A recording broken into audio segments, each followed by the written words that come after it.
අයිබොන්ඩ කොහොමද හිතනවා ඔයා පහුගේ සතිය පරිස්සමට ඉන්න ඇති කියලා හැමදමත් වගේ දැම් මේ දවස්වල්ලන් ගෙදරට වෙලාන ඉන්න ඇත්ත නේද සහ ඔන්ලයින් ඉගෙන ගන්නවනම් මොනාහරිතයක් නැත්තන් ගෙදර වැඩවලට මට තාත්තට උදව්වෙනවනං එකත් ලොකු දෙයක්නේ සහ මහිතන මේ කාලෙ තමයි හුඟක් පවුල ඇත් එක්ක ඉන්න තියෙන කාලය මොකද නැත්තන් ස්කෝල ඉවරුණ හැටිය අපිත් කෙලින්ම රැකියාවකට යනවා නැතම් උසස් අධ්‍යාපනයට යනවා සමහරවිට රටෙන් පිට වෙන්නත් වෙනවා එතකොට අපි ස්කෝල යනකොටත් උදේට හවසට විතරනේ අම්මලා තාත්තලාත් එක්ක කාලය ගත කරන්න හම්බ වෙන්නේ ගෙදර කට්ටියත් එක්ක ඉතින් හිතනවා මේ කාලේ හොඳට සතුටින් තියෙන කාලෙන් උපරිම ප්‍රයෝජන අරගෙන ඇති කියලා පොරොන්දුනත් වගේ අද පාර්ට්මන්ට් එකක් තමයි කරන්න හිතුවේ හැබැයි මං හිතන්නේ මේක නෙමේ ඔයගොල්ලෝ බලාපොරොත්තු වෙන පාර්ට්මන්ට් එක මොකද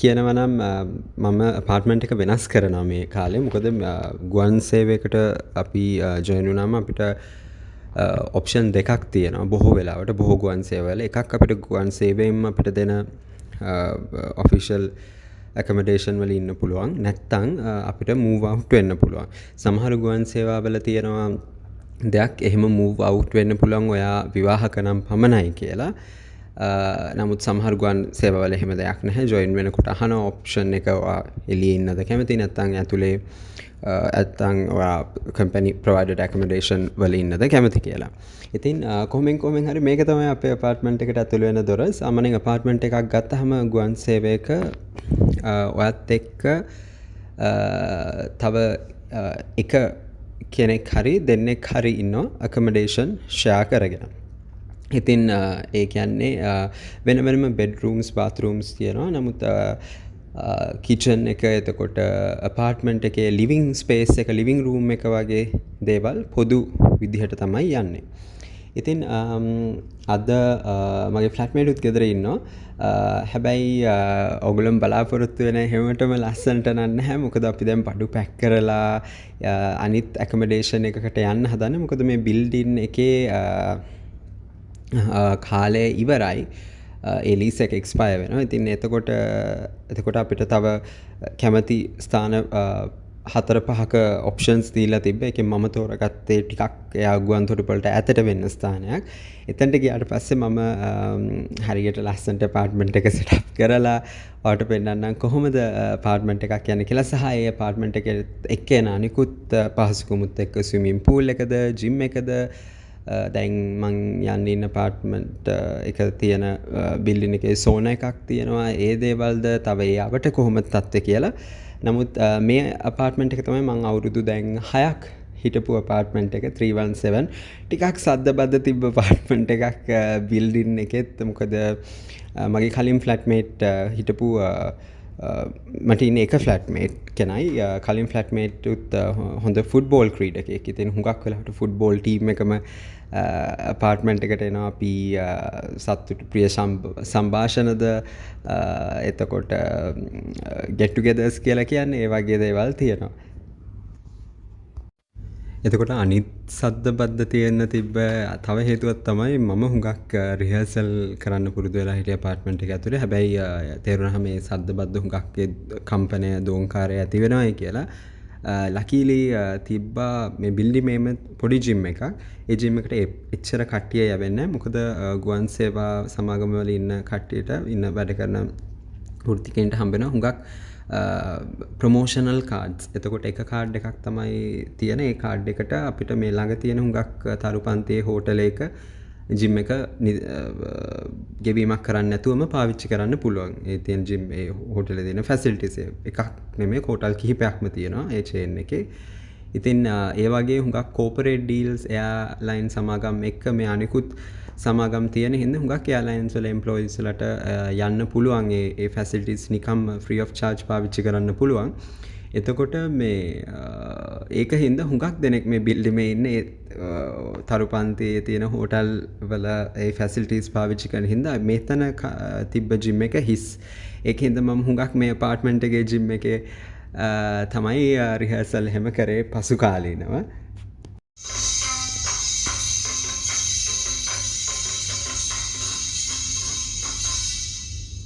පේනම් බලවුණේද පොඩි apartment tour එකක් හැමදේමත් cover වෙන්නේ. නමුත් ඔයාට දල වශයෙන් idea එකක් ගන්න පුළුවන් කොහොමද වටා පිටාව කොහොමද setup එක වගේ කියලා.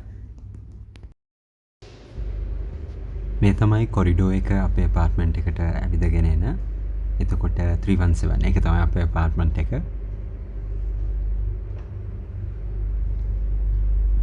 මෙතන මේ හුක් එකක් වගේ තියෙන දොර ඇරෙකම එතන කලින් පින්තූරයක් එල්ලලා තිබ්බේ ඔක්කොම මං ගැලෙව්වා මොකද දැන් අපේ apartment එක මාරු කරන හින්දා මෙතන තමයි අපි සාමාන්‍යයෙන් යතුරු දොර ළඟ මෙල්ලලා තියෙන මේ visitor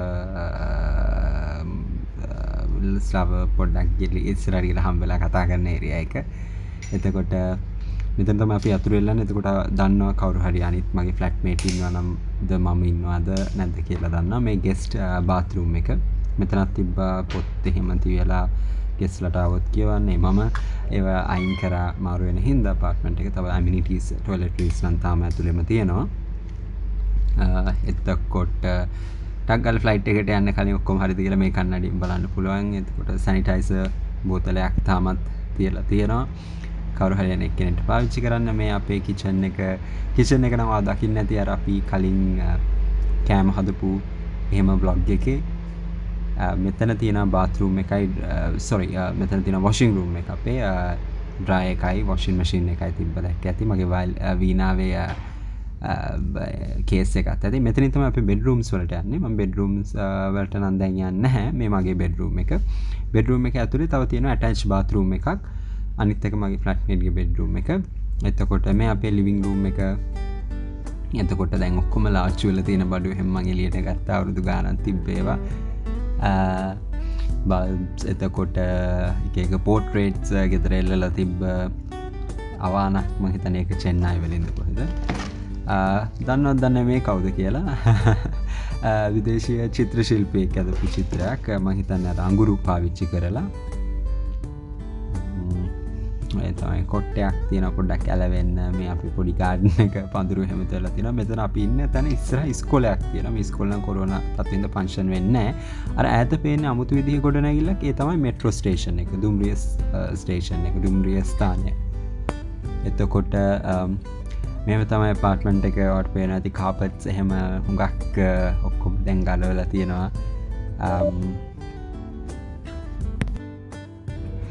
එහෙනම් thank you 317 සහ බොහොම ස්තුතියි ඔයාලත් මාත් එක්ක එකතු වුණාට.